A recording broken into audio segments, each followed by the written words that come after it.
bawang, sibuyas, kamatis. Ang lulutuin natin ngayon ay dinagoongang baboy.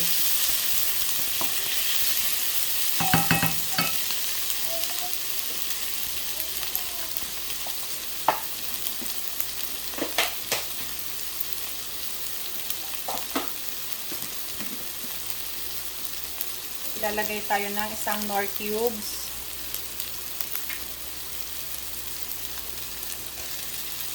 Ito po ay version ko. So, hindi tayo pare-pareho ng way ng pagluluto.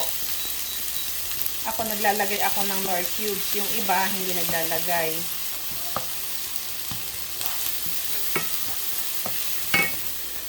And then, ilalagay ko na rin itong bagoong alamang natin.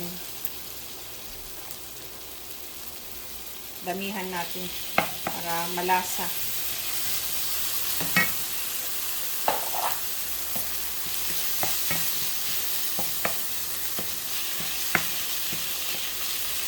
Yung bagoong alamang ko ay nagisa na kasi ginagamit din namin pang sawsawan. So, yun din ang gagamitin kong pang binagoongan dito.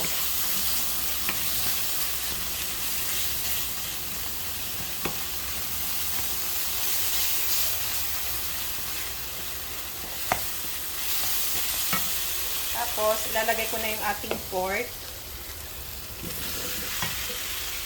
Approximately 1 kilo yan.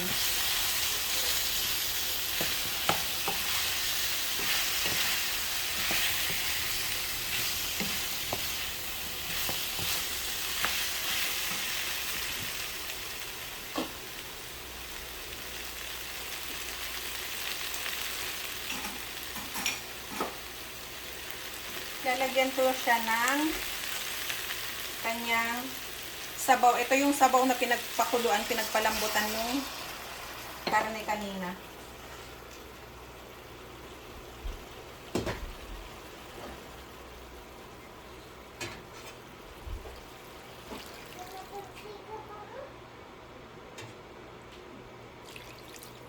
Ayan. Tapos, palakasan natin yung apoy. Para tuluyan siyang lumambot.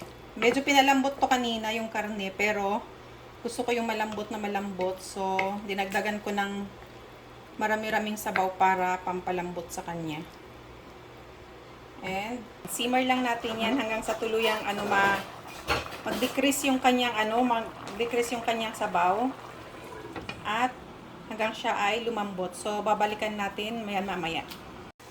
Ayan, after mga siguro 10 minutes, ayan, nag-decrease na yung tubig niya at malambot na rin siya. So, okay na to. It's done!